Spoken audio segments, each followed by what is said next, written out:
가톨릭 신자들의 궁금증을 함께 풀어봅니다. 신자들이 신앙생활을 하면서 느꼈던 알쏭달쏭한 교리와 전례, 또 교회 상식 등을 쉽게 풀어보는 시간, 슬기로운 신자생활.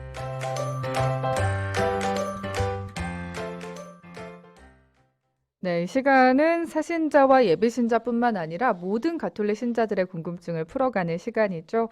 신자들의 든든한 길잡이가 되어주시는 두암동 분당 김계홍 요한 크리소스토모 신부님 함께 하십니다. 안녕하세요, 신부님. 안녕하세요. 네, 신부님 설 연휴 잘 보내셨어요?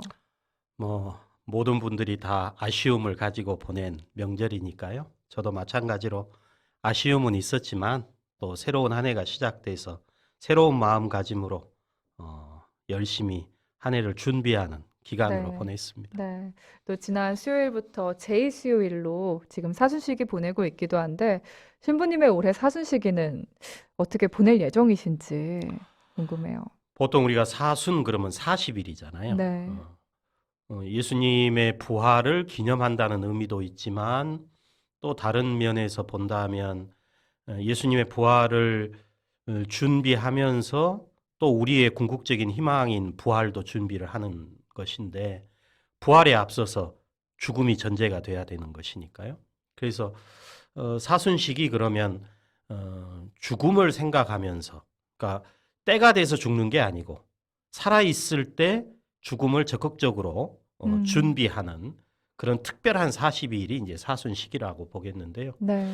작년에 우리가 코로나 때문에 사순식일을 공동체가 함께 못 보냈잖아요. 미사를 또 본당에서 하지 그랬죠. 못했고요. 부활 대축제도 못 지내고. 네. 그래서 왠지 금년에 음. 사순식일을 맞이하는 감회가 좀 색다른 것 같습니다. 평상시에는 사순식이 시작되면 아이고 또 힘든 시기가 시작되구나 좀 무거운 마음이었는데 네.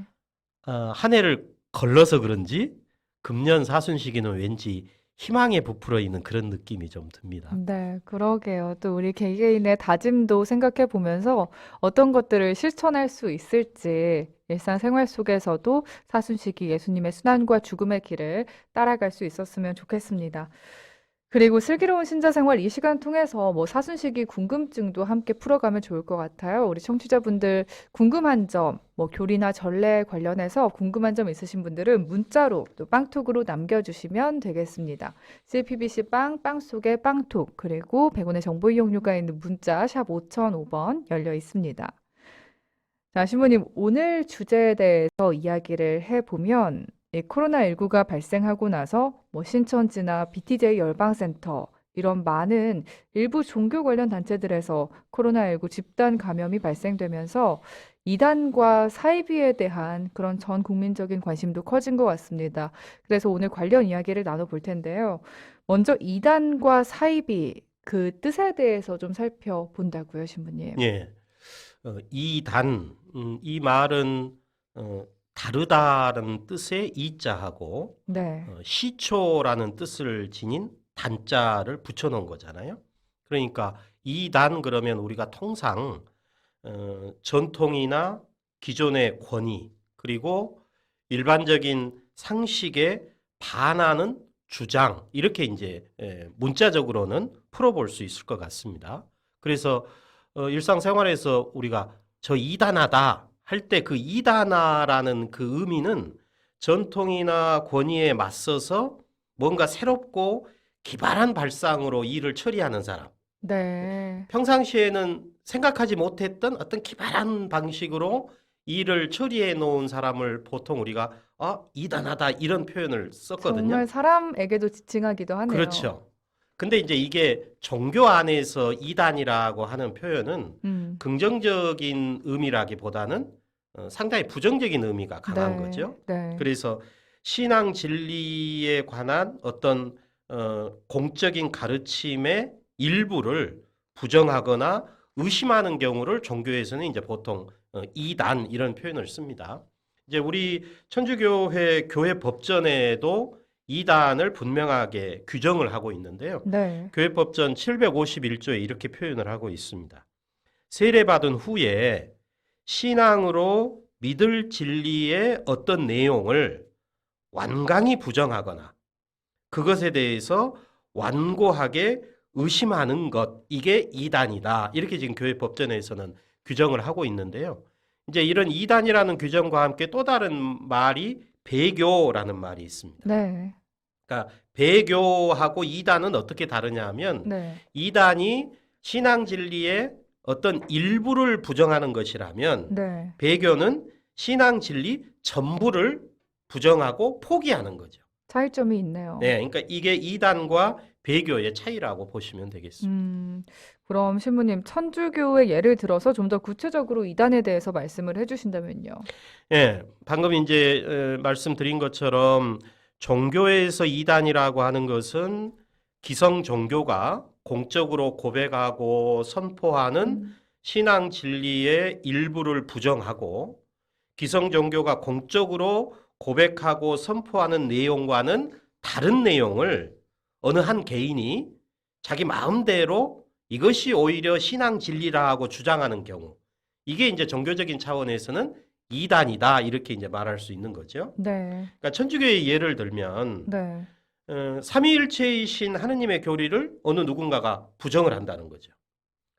예를 들어서 예수님은 신이 아니다, 성령도 신이 아니다, 이렇게 부정을 한다면 역시 천주교 차원에서는 이단이라고 얘기할 수 있는 것이고, 또 그리스도의 성체와 성혈의 신비, 그리고 우리 천주교에는 7가지 성사가 거행되고 있잖아요. 네. 그리고 그 성사를 통해서 하느님의 은총이 우리에게 주어진다라고 믿고 있는데 이 자체를 부정하는 거죠. 성체는 그냥 빵일 뿐이지 무슨 성체에 그리스도께서 실제로 현존하시냐, 나는 그거 못 믿겠다, 나는 부정한다. 그러면 그게 이제 이단이 되는 거죠. 그 다음에 이제 종말 교리를 자기 마음대로 소위 아전인수식으로 해석을 하면서 가끔 우리 사회에 시한부 종말론이라는 것이 나오잖아요. 네. 몇 년도 몇 월 며칠에 종말이 온다 이렇게 네, 부르짖는 네. 그런 시한부 종말론을 주장을 하거나, 혹은 개인이 어떤 환시 체험을 했는데 그 환시 체험을 교회의 성령 운동이나 혹은 성모 신심 운동에 기생을 해서 자기가 하느님으로부터 사적 계시를 받았노라, 그리고 사적 계시를 받았노라라고 강변으로 끝나는 것이 아니라 이제 자기 자신을 신격화하는 경우들이 많았거든요. 상당히 위험하겠어요. 그렇습니다. 그래서 이제 이런 경우들이 우리 이제 천주교 내에서는 이단이라고 볼 수 있는 거죠. 네. 그러니까 교회 내 이단 발생이라고 하는 것은 교회가 탄생한 이래 끊임없이 지속되어 왔고, 또 동시에 교회는 이런 이단을 식별하고 신앙 진리를 보존하기 위해서 공의회라는 것을 소집을 해서 그동안 정리를 해왔죠. 그러니까 한때 기성종교에 빠졌던 이단의 형태를 우리가 새롭다는 뜻의 신자하고 생기다는 뜻의 흥자를 써서 신흥종교 이렇게 부르기도 했습니다. 이단이라는 말을 네. 신흥종교 이런 표현을 쓰기도 네. 했었어요. 그런데 이단의 내용이 새롭게 생겨난 것이라기보다는 기성종교의 가르침을 왜곡하는 경우가 더 많았기 때문에 신흥종교라는 표현은 어울리는 표현은 아니라고 생각합니다. 네. 특히 이제 그리스도교 계열의 이단 대부분은 그리스도교 신자 중에서 소외된 이들을 중심으로 신격화된 교주와 함께 지극히 폐쇄적인 집단성을 띠고 네. 또 현세 기복을 강조하는 경향이 다분하거든요. 그래서 결국은 그리스도 계열의 이단은 기성 신자들을 우선적인 대상으로 삼아서 활동을 하면서 성경의 배경이나 교회의 가르침을 아전인수식으로 해석을 하고 기성 신자들의 건전한 신앙생활을 흔들어대고 부정적인 영향을 미치는, 말 그대로 사이비 그리스도교다 이렇게 표현할 수 있을 것 같습니다. 방금 이 사이비라는 용어를 써주셨는데 이것도 되게 궁금했었거든요, 신부님. 네. 이단과 사이비 어떻게 다른지 사이비의 정확한 의미도 알려주시죠. 저는 처음에 사이비라는 말이 외국말인 줄 알았어요. 저도요. 그런 분들이 많아서 사이비라고 하기도 하는데. 예. 사이버도 있으니까. 맞아요. 사이비는 한자 말입니다. 네. 그러니까 닮았다는 뜻의 사자에다가 네. 아니다는 뜻의 비자, 그리고 그 사자와 비자 사이 그 두 글자 사이에 말 이을 이자를 써서 사이비 이렇게 표현을 하는 것인데요. 네. 그대로 풀면 네. 닮았지만 아니다는 것입니다. 오. 닮은 것 닮따라 우리 눈에는 닮은 것처럼 보이는데 실은 아니다. 이게 사입입니다. 정말 아닌 걸로 판명이 나 있는 그렇죠. 거네요. 예, 예. 그래서 사입이라는 단어에 종교라는 말이 붙으면 네. 겉으로는 마치 종교의 모습을 띠고 있지만 그 속은 종교가 아니다. 이런 말이거든요. 네. 그러니까 종교라는 것으로 포장을 했다. 이렇게 표현할 수 있겠습니다. 네. 그래서 이제 물이라는 뜻의 유자에다가 닮았다는 뜻의 사자를 써서 유사 종교라는 표현을 요 근래에 쓰고 있습니다. 네, 그러니까 네. 사입이라는 말하고 유사 종교는 같은 같은 표현이다라고 말이군요. 해석할 수 있겠죠. 네. 그러니까 예를 들면 기수련. 요즘 일반적으로 기수련에 여러 사람들이 관심 맞아요. 갖잖아요. 길을 뭐 수련한다고 해서 예, 예. 모이기도 하고요. 그다음에 뭐 명상, 어, 또 우리 아나운서도 관심 많을 것 같은데 요가, 요가 많이 하시죠. 그렇죠. 대체의학, 뭐 외계인 숭배. 네. 이제 이런 그 자체가 무슨 사이비 종교라기보다는 이런 것이 하나의 이제 계기가 돼서 이런 것을 통해서 소위 내세우는 것은 마음 수련이고 자기 완성이고 생태계와의 조화, 뭐 육체와 정신의 건강, 치유, 마음의 평화 이런 걸 겉으로는 내세우잖아요. 네. 근데 이제 여기에 이제 심취하고 빠져들다 보면 어느 한 순간에 마치 종교적인 조직과 체계를 내세우는 경우들이 그동안에 꽤 많았었거든요. 그래서 이런 내용들이 기성 종교가 선포하고 있는 신앙 진리에 어긋난 내용을 주장을 한다든지 또 기성 종교의 가치를 절하시키는 그런 이제 경향들을 띠고 있기 때문에 신자들로서는 상당히 이제 조심을 해야 되는 그런 부분이 있습니다. 그러니까 이러한 이제 사이비 종교, 유사 종교는 이단과 마찬가지로 기성 신자들의 건전한 신앙생활을 흔들 수도 있고 또 부정적인 영향을 미치고 있다라고 하는 면에서 역시 거짓 종교라고 말씀드릴 수 있을 것 같아요. 네. 그러니까 어떻게 보면 네. 이단은 기성 종교 내부에서 발생하는 부정적인 분열의 형태라고 본다면 사이비 종교는 네. 기성 종교에서 상대적인 가치로 다루고 있는 내용을 마치 자기네들이 새롭게 발견한 어떤 절대적인 가치처럼 내세우면서 마치 종교의 신앙 진리처럼 포장을 하고 확산을 꾀하는 형태라고 볼 수 있는 거죠. 네. 그래서 아무튼 뭐 이단이든 사이비 그리스도교든 또는 사이비 종교든 모두 기성 종교의 건전한 신앙생활을 흔들고 혼란과 위험에 빠뜨린다는 점에서는 같다고 할 수 있는 거죠. 네. 이단과 사이비 그 차이점에 대해서도 자세히 알려주셨는데, 그럼 신부님, 신천지 같은 경우 이단이라고 하나요? 사이비 종교라고 하나요? 이제 신천지와 관련해서는 다음에 좀 더 상세하게 다룰 수 있는 기회가 있으리라고 봅니다만은 네.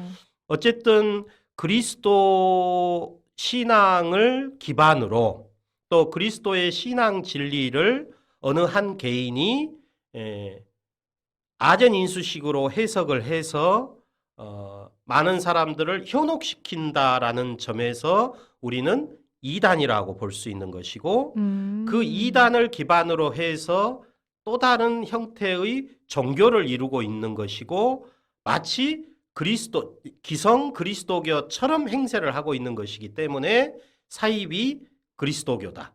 이렇게 볼 수 있는 거죠. 그렇군요. 그 내부에서는 자기들 스스로가 이단이다, 사이비다라는 생각을 안 할 것 같은데, 그렇다면 이 종교가 이단이다 혹은 사이비 종교다라는 결정은 누가 할 수 있나요, 신부님? 네, 이제 잠깐 말씀드렸던 것처럼 기성 종교 중에 하나인 그리스도교는 교회 내부에서 이제 발생하고 있는 이런 이단과 또 이런 이단을 기반으로 한 사이비 그리스도교의 확산으로 그동안 2000여 년 동안 많은 혼란을 겪어왔고 또 교회 외부의 사이비 종교들로부터도 도전을 받고 있는 거죠. 아마 앞으로도 그럴 것입니다. 네. 예나 지금이나 또 앞으로도 이런 혼란과 도전은 계속되어 왔고 계속될 것이고 또 동시에 교회 역시도 어느 시대이든 기성종교의 건전한 신앙생활을 위협하는 현상과 세력들을 식별하면서 대처하는 노력도 계속될 것입니다. 이제 다른 그리스도교는 이제 여기서 이야기할 사항은 아니지만 이제 우리 천주교 입장을 얘기하자면 네. 천주교는 신자들의 건전한 신앙생활을 위해서 이단을 식별하고 또 신앙 진리를 그르침 없이 보존을 하면서 신자들에게 성실하게 선포하고 해설하는 권한인 교도권이라는 것을 인정을 하고 있죠. 네. 교도권. 교도권. 네. 네. 그러니까 교회는 하느님께서 예수 그리스도를 통해서 계시하신 신앙 진리를 보존할 책임이 있고 연구해서 그것을 성실히 선포할 권한과 또 신자들에게 충실하게 해설할 수 있는 권한을 맡기셨다라고 믿는 것이잖아요. 이 권한은 이제 신자들이 하느님의 백성다운 삶을 완성하도록 돕기 위한 교회의 사명이자 본질이기도 합니다. 그래서 이러한 교회의 사명과 본질로서 신앙 진리를 식별하고 보존하고 해석하고 또 선포하는 이 권한, 이걸 총체적으로 교도권 이렇게 표현을 하는데요. 네. 이단을 식별한다. 또 사이비 그리스도교를 식별한다. 그것은 교도권에 의해서 이루어진다. 이렇게 보시면 되겠습니다. 네. 교도권. 예, 한 가지만 더 알아보면 교도권의 주체도 있을 것 같아요. 그렇습니다. 교도권의 주체, 결론부터 말씀을 드리면 교황과 주교단 이렇게 말씀드릴 수 있습니다. 네. 왜냐하면 이들은 신앙과 도덕에 관한 교리에서 유권적인 가르침의 책임자들이라고 우리가 보는 것이고 또 모든 신자들의 교사들이다 이렇게 해석할 수 있습니다. 따라서 신자들은 이제 이들의 유권적 가르침에 따라야 할 의무가 있는 것이고 또 교도권이 선포하는 내용과 합치되지 않는 내용에 대해서는 피하도록 힘써야 되는 거죠. 특히 이제 천주교회에서는 교황을 최고의 목자로서 또 스승으로서 위하고 있고 또 신앙이나 도덕에 관한 내용을 공적으로 선언을 할 때는 오류가 없다라고 우리는 인정을 합니다. 이게 이제 교황의 무류권이다라고 하는 것이거든요. 네. 또 이제 교황뿐만 아니라 주교단 역시도 보편 공의회를 통해서 신앙이나 도덕에 관한 내용을 공적으로 선언을 할 때는 오류가 없다라고 인정을 합니다. 이제 이와 함께 이제 우리가 현실적으로 만날 수 있는 분은 지역의 이제 교구장 주교잖아요. 네. 그러니까 지역의 교구장 주교도 교회의 스승이자 교사의 권위를 지니고 있기 때문에 교구장 주교가 주교회의와 함께 혹은 우리 교구의 공의회를 통해서 그리고 또 교구장 주교가 개별적으로 공적으로 가르침을 선언을 한다면 그 역시 신자들은 지성과 의지로 그 가르침을 받아들여서 따라야 하는 것이고 그 가르침에 합치되지 않는 내용은 피하도록 노력을 해야 되는 거죠. 이게 이제 교도권이라고 보시면 되겠습니다. 네. 명확하게 그리고 간략하게 오늘 이야기를 해주셨는데 신부님 다시 한번 저희 종합을 해보면서 마무리를 해볼게요. 예, 이제 종합을 하면 네. 어쨌든 천주교회 내부의 이단을 식별을 하고 또 외부의 사이비 종교를 식별해서 확정하는 그 권한은 교회의 스승이자 교사인 주교에게 맡겨져 있고 우리는 그 교도권이 식별하고 가르치는 내용에 의지로서 순명해야 할 또 의무도 있다라고 보겠습니다. 어쨌든 현실적으로 주교의 이 교도권은 주교회의 차원이나 또는 교구 단위의 그 구성이 돼 있는 신앙 교리위원회라고 하는 조직을 통해서 실질적으로 이루어지고 있고요. 네. 이단, 사이비 종교 뭐 없어지지도 않을 것이고 또 끊임없이 우리가 건전한 신앙 감각으로 식별하면서 경계해야 할 부분이 아닌가 싶습니다. 네, 오늘 보이는 라디오로도 함께 했습니다. 정미라님이 유튜브 댓글 주셨네요. 저희 두암동 분당 신부님 나오시니까 더욱 반갑습니다 하셨고요. 또 홍채리님도 평화를 빕니다 인사를 해주셨고, 또 저희 제목이 슬기로운 신자 생활이지 않습니까, 신부님? 베드로님이 빵톡으로 사순시기를 어떻게 하면 슬기롭게 지낼 수 있을까 생각하면서 애청합니다 하셨어요. 슬기롭게 보낼 수 있는 팁 한 가지 주시죠, 신부님. 슬기롭게 보낼 수 있는 팁. 저부터도 그런 방법이 있으면 실천하겠습니다만은 네. 저는 이제 그 생각이 듭니다. 우리가 보통 사순시기에 하면 평상시에 하던 것을 안 해야 되겠다. 뭐 이런 네, 생각들, 맞아요. 다짐들을 네. 하시는데 이번 사순시기에는 좀 거꾸로 해보시면 어떨까? 거꾸로요. 내가 신자로서 마땅히 했어야 되는데 그동안에 이 핑계 저 핑계 대고 하지 않았던 걸 한번 헤아려 보시고 그걸 보다 더 적극적으로 실천해 가는 노력을 해 보신다면 이번 사순실기를 슬기롭게 보내는 방식이 되지 않을까. 뭐 이웃을 사랑하기, 용서하기, 자선 실천하기 이런 많은 것들이 있을 수 있겠습니다. 오늘도 두암동 분당 김계홍 요한 크리소스토모 신부님과 우리의 슬기로운 신자 생활에 대해서 생각해 본 시간이었습니다. 감사합니다, 신부님. 감사합니다.